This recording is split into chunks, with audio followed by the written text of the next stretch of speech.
I'm Lynn Garcia. I'm the Director and General Counsel of the Texas Forensic Science Commission. And I'm here today to talk about my grandfather, Raymond Marino. He's deceased now, but he was from New Hampshire, Manchester, New Hampshire, and he served in World War II in the Navy in the Pacific Theater. And I just wanted to talk a little bit about his service and read something from a commendation he received. He was in the Navy from August of 1943 to June of 1946, and he served on the USS Bunker Hill CV-17. He received a Presidential Unit Citation, 11 stars, and the Philippine Liberation Ribbon with 2 stars, and that was for his service on May 11th, 1945, while his ship was supporting the Okinawa invasion. The Bunker Hill was damaged by 2 kamikaze planes, and during the attack, many members of the crew, including the pilots that were in the ready room about to take off, were killed. And my grandfather is kind of a small guy. He was only about, 5'2", and he crawled down in to pull people out of the burning planes and got a lot of people out alive and safe, including some of the pilots that were really critical to the ship's mission. And just to read an excerpt from the Admiral Spruance was the one who gave him the commendation ribbon. And it said, "For distinguished service and meritorious achievement while serving as yeoman on board a United States aircraft carrier on May 11th, 1945, when the ship was hit and set afire as a result of enemy action, he courageously remained on a gun position during firing at enemy aircraft, assisting men to escape down the side of the ship. He later descended to the hangar deck live and with complete disregard for his own personal safety, and entered parked burning planes and assisted in the removal of the planes to a safe area. He then manned a fire hose and remained in an area of intense heat, dense smoke, and exploding ammunition until the fire was brought under control. His contribution materially assisted in the eventual control of the situation.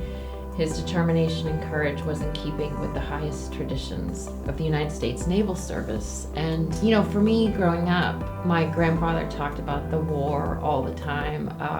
And as a younger kid, it sort of was just noise because I didn't really understand anything he was saying. But then as I got older and realized sort of the significance of what he had done, and also what the Admiral did, he sort of had the foresight. According to my grandfather, he was really very skilled and turned the ship around in such a way to wash most of the wreckage, the burning sections, off to save as many lives as he possibly could. And so through time, I've really come to appreciate his service and what he did on that day.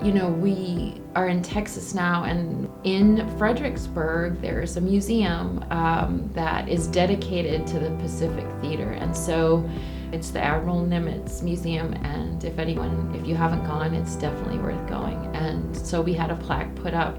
They have this beautiful area, walkway, with a peace garden that the Japanese government donated. And so I always try to walk through there and look at my grandfather's picture. And then sometimes for work, I have to go to Washington to sort of represent Texas at national meetings. And I always try to make sure I get a run in and go by the World War II memorial, which is really beautiful. And, over time, I started to realize just what the greatest generation actually means. And I have so much pride to be his granddaughter. And, my grandmother also, she went with him to every ship reunion for as long as he was alive. And we're just all grateful to be part of his family. So I take any opportunity I can to share that story. And I've got pictures of the crew spelling out Bunker Hill on the deck, and also a picture of my grandfather in the office to remind me of what determination really means.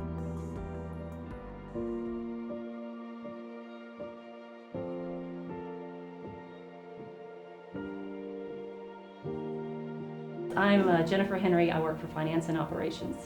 My dad's name was Captain George Meerdink Jr. He was a member of 1st Battalion, 9th Marines, also known as the Walking Dead.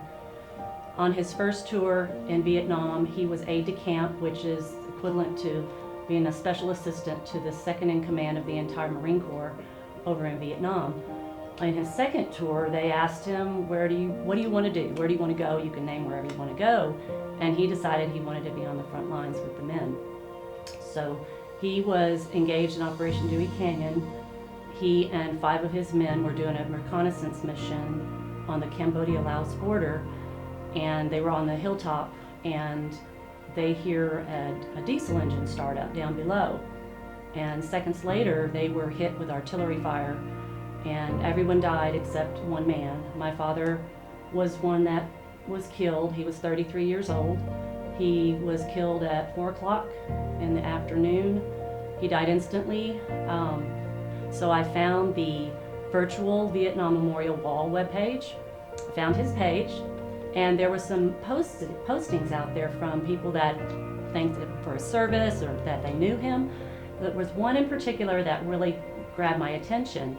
It was from a man who said my dad was his favorite commanding officer throughout his entire Marine career, and even though it had only been like 54 days, he was his favorite.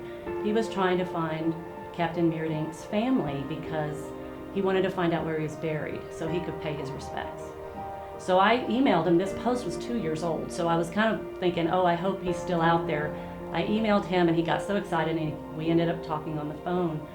Turns out this man, he drove all the way from Arizona to Corpus Christi to pay his respects, but this man was the lone survivor of that attack because my father's body shielded him, and that's the only reason he was alive.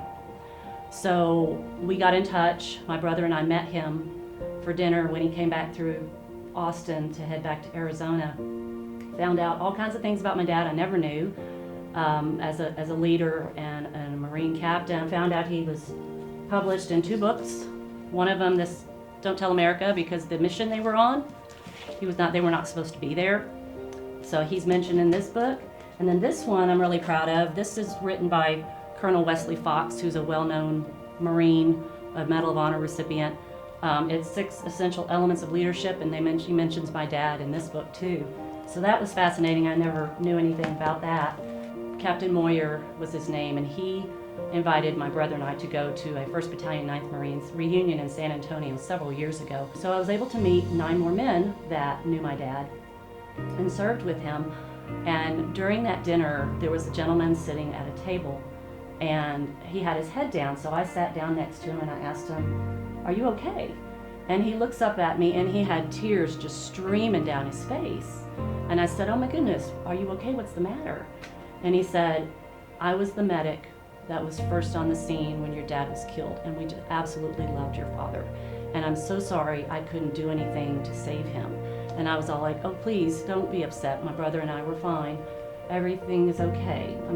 I'm sorry you're still upset." But it was just remarkable. I mean, my dad's been gone for 50 years, but even 40-something years later, it still affected the men that he served with. So that was, it was a great evening for us to be able to be with these men. I used to work for the land office for Commissioner Jerry Patterson, who is a retired lieutenant colonel in the Marines. He was speaking at the Capitol grounds for the groundbreaking for the Vietnam Memorial that they were going to build, and my dad's dog tags are actually in that because he was stationed in Texas.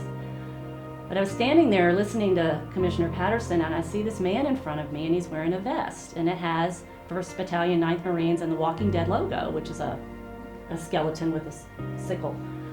And I went and tapped his shoulder, and I said, "Excuse me, my dad was a member of 19." And he goes, "Oh, when was he there?" And I said, "He died in '69. And he goes, "I got there right after your father killed, but I know about it. I've heard about him." And so he introduced me to his wife, and from that moment on, he and his wife sort of sandwiched me in between them during that ceremony, sort of like adopting me as their daughter for the day. And we've kept in touch all these years since then. I invited them to a special ceremony they had to refold my dad's flag. It was not folded like you normally see the triangle fold. It was kind of square folded with a safety pin. So since I worked at the land office where we had the Veterans Land Board, I knew I had access to a lot of Marines. I said, could you please, I asked one of them, could you please refold this the way it needs to be refolded? Little did I know, they turned that flag folding into an entire ceremony for the Veterans Day, where the men that normally present the colors at the Capitol when anybody's being sworn in, those 4 men came and they had this very serious ceremony where they refolded my dad's flag. And there was not a dry eye in that room. It was amazing. And just the seriousness and the reverence going into folding a flag, it was just totally amazing. But I invited that gentleman and his wife, so they also came to the ceremony and stood with us and the rest of the family. So pretty interesting things that I've learned about my dad. He's been gone for 50 years, but he still finds his way back into our lives, and really proud of his sacrifice and what he did for this country.